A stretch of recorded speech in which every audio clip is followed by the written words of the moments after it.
ایک تو آپ کو پتہ ہے وہ اس کو اپنے گریٹر اسرائیل کا حصہ بنانا چاہ رہا ہے، دوسرا اس کو سب سے بڑا مسئلہ یہ ہے کہ ایران کے لیے شام ایک کوریڈور ہے حزب اللہ کے لیے، یعنی حزب اللہ اور ایران کو بنانے والا شام ہے، تو وہ کہہ رہے ہیں کہ ہم نے اس کوریڈور کو جو ہے وہ تباہ کرنے کا سوچ رکھا ہے تاکہ کسی قسم کی جو سپورٹ ہے وہ حزب اللہ کو ایران کی طرف سے نہ ہو۔ تو اس سارے معاملے میں کون پس رہا ہے؟ شام کی غریب عوام، مظلوم عوام۔ ایک طرف تو یہ سچویشن چل رہی ہے، اور آپ لوگوں کو یاد ہوگا کہ پچھلے دنوں شام کے جو صدر احمد الشاہ ہیں وہ ہمیں ڈونلڈ ٹرمپ کے ساتھ بھی اور نیتن یاہو کے ساتھ بھی امریکہ میں میٹنگ کرتے ہوئے دکھائی دے رہے تھے، اور اس وقت ہی یہ معاہدہ انہوں نے کیا ہوگا جس کا وہ کہہ رہے ہیں کہ معاہدے میں یہ تھا کہ اس ایئر بیس کو کوئی بھی یوز نہیں کرے گا۔ اچھا یہ بھی بتاتے چلوں کہ یہ جو ابو الدہور ایئر بیس ہے یہ ترکی کے بارڈر سے تقریباً 70 کلومیٹر ہے، اور دوسری طرف سے یہ اسرائیل یعنی فیک اسٹیٹ کے ساتھ لگتی ہے، تو اس وجہ سے انہوں نے، آپ نے دیکھا ہی ہوگا کہ یہ پچھلے دنوں معاہدے کرتے ہوئے ہمیں دکھائی دے رہے تھے، اور جس میں یہ معاہدہ بھی ہوا تھا کہ جو سیریا کے اندر کوئی نیوکلیئر سائٹ ہے اس کو بھی جو ہے IAEA جو ہے وہ وزٹ کرے گی اور اس کو بھی وہاں سے ریموو کرے گی۔ اس قسم کے کچھ معاہدات کیے تھے، لیکن ان معاہدات کا کیا فائدہ ہوا؟ شام کے اوپر حملے مسلسل ویسے کے ویسے ہی جاری ہیں۔ بس بات یہی ہے کہ اپنی حکومتیں، اپنے ہی لیڈر، اپنے ہی ملک کو چلانے والے لوگ جب اپنے ملک کا سودا کرتے ہیں تو پھر اس قسم کی سچویشن تو پیدا ہوتی ہے۔ اب جب شام کے اوپر حملہ ہوا تو اس کی تردید پاکستان نے بھی کی، ترکیہ، سعودی عربیہ، تمام نے اس کی تردید کی، جو کہ ہم دیکھتے آ رہے ہیں کہ جب بھی حملہ ہوتا ہے لوگوں کی جانیں ضائع ہوتی ہیں، وہ ان کو تکلیف پہنچتی ہے، ان کو اذیت پہنچتی ہے اس دہشت گردی کے تھرو، تو پھر اس کے اوپر تمام مسلم ممالک بیٹھ کے تعزیت کرتے ہیں۔ تو اس پاکستان کی جو وزارت خارجہ ہے ان کی طرف سے بھی بیان آیا، انہوں نے اس کو بہت ہی غیر قانونی یعنی کہ بین الاقوامی قانون کی خلاف ورزی قرار دیا ہے، اور اسی طرح سے ترکیہ کی طرف سے بھی یہ بیان ہے، اور ہمیں مصر کی طرف سے بھی یہ بیان نظر آ رہا ہے۔ مطلب بیانات ہمیں سب کی طرف سے نظر آ رہے ہیں، لیکن کچھ عمل ہوتا ہوا ہمیں ابھی نظر نہیں آ رہا۔ دوسرا واقعہ یہ ہے کہ جو قومی سلامتی کا فیک اسٹیٹ کا وزیر بن گویر ہے، اس نے کنیسٹ سے ایک قانون پاس کروایا ہے جس کے مطابق وہ جو فلسطین کے مظلوم قیدی ہیں ان کو سزائے موت دے گا۔ اب سزائے موت دینے کے لیے اس نے ایک جگہ اس کو الاٹ کی گئی ہے جس کا وہ وزٹ کرتا ہوا دکھائی دے رہا ہے، اور میں آپ کو اوپر اس کی تصویر بھی دکھا دوں گی کہ جس میں وہ وزٹ کر رہا ہے اور دکھا رہا ہے کہ یہ جگہ ہے جو ہمیں ملی ہے، اور یہاں پہ وہ کہتا ہے کہ میں ایک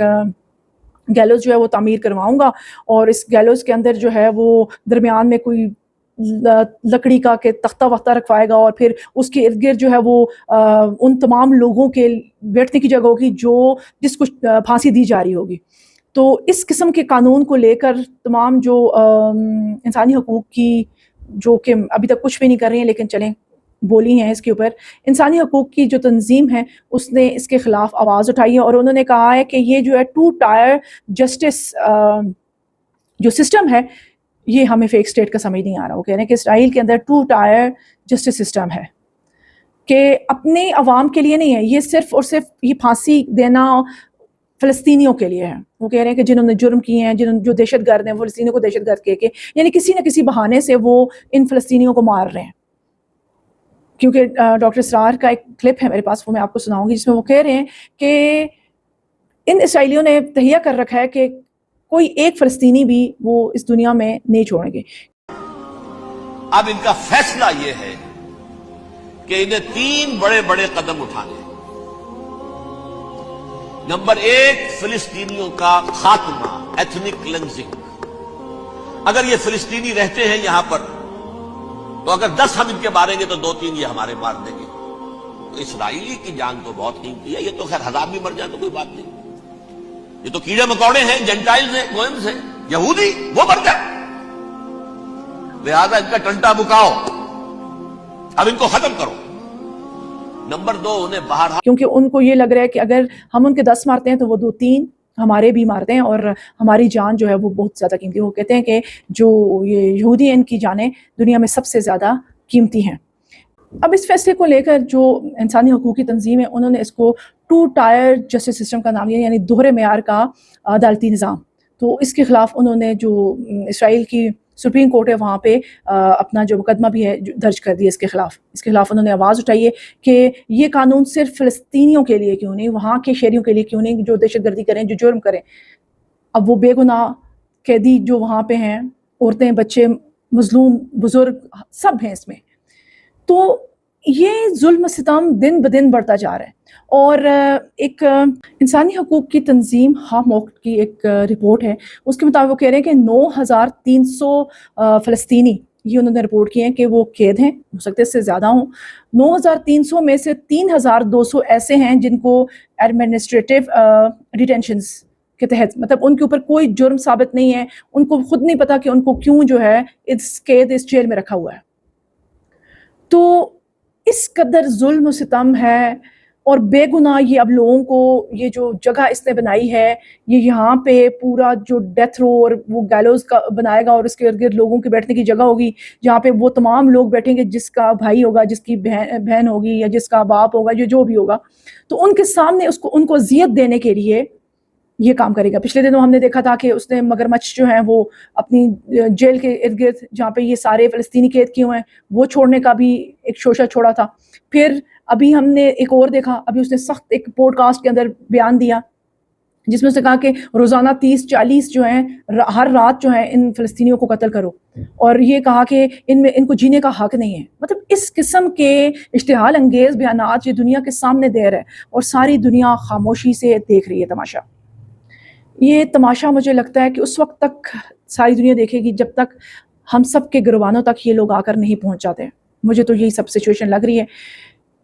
ان کے خلاف آواز ہی نہیں، بلکہ اب ان کے خلاف تو میں کہتی ہوں صحیح والے ہتھیار اٹھانے چاہیے. ایسے لوگوں کے خلاف تمام مسلمانوں کو متحد ہو کر ان کے خلاف کوئی فیصلہ کرنا چاہیے. لیکن بہت سارے عرب ممالک ان کو سپورٹ کرتے ہوئے دکھائی دے رہے ہیں، کیونکہ ابھی ایک اور خبر ہماری نظروں سے گزری ہے جس میں ہم نے دیکھا کہ یہ جو یو اے ای ہے اس نے کہا ہے کہ ایران نے ہمارے بحری جہازوں کے اوپر حملہ کیا، اور یو اے ای نے تمام قسم کی تجارت اور تمام قسم کے جو معاملات تھے وہ ایران کے ساتھ ختم کر دیے ہیں. اور آپ کو پتہ ہے کہ یو اے ای کس کے کہنے پر یہ تمام سب کچھ کر رہی ہے؟ اپنے دوست فیک سٹیٹ کے کہنے پہ سب کچھ کر رہی ہے، کیونکہ وہ فیک سٹیٹ کے مکمل کنٹرول میں ہے یو اے ای. تو انہوں نے ان کے ساتھ تمام کہہ رہے تجارتی تعلقات یہ وہ سب کچھ ختم ہے. اور ادھر سے ہم نے اسماعیل بقائی کا بیان بھی نظر آیا. اسماعیل بقائی نے اس کی تردید کی ہے کہ انہوں نے یہ حملے نہیں کیے، اور انہوں نے اس کو فالس فلیگ کا نام دیا. اور یہ سب کچھ ہمیں جنگ کے دوران جب ایران اور امریکہ کا درمیان میں جو وار چل رہی تھی اس دوران بھی دیکھا گیا کہ بہت سارے حملے جو ہیں کسی کی طرف سے کروائے گئے، اور الزام جو ہے وہ ایران کے اوپر لگایا گیا تاکہ مسلمانوں کو آپس میں لڑائی جھگڑا کروا کے ایک دوسرے کے اوپر جو ہے وہ چڑھایا جائے اور ان کو بس ختم کیا جائے، جس میں وہ ناکام بھی ہوا. لیکن وہ کب تک ناکام ہوگا؟ وہ اپنی کوششیں نہیں چھوڑ رہا. ابھی دیکھیں یو اے کے جہازوں کے اوپر حملہ، پھر ادھر سے ایران کی تردید، انہوں نے اس کو فالس فلیگ کا نام دیا، پھر یہ ساری سچویشن کب تک ایسے ہوتا رہے گا؟ آخر وہ ایسی تدبیریں کر رہا ہے کہ بہت جلد وہ اپنے مشن میں کامیاب ہوگا. اللہ نہ کرے، لیکن حالات اور واقعات یہی بتا رہے ہیں. اللہ تعالیٰ سے ہم دعا کرتے ہیں کہ مسلمانوں کی آنکھیں جو ہیں وہ کھل جائیں، اور وقت سے پہلے کھل جائیں تو بہتر ہے. یہ نہ ہو کہ سب کے گریبانوں تک یہ آ پہنچیں تو اس وقت کوئی فائدہ بھی نہیں ہوگا. شکریہ.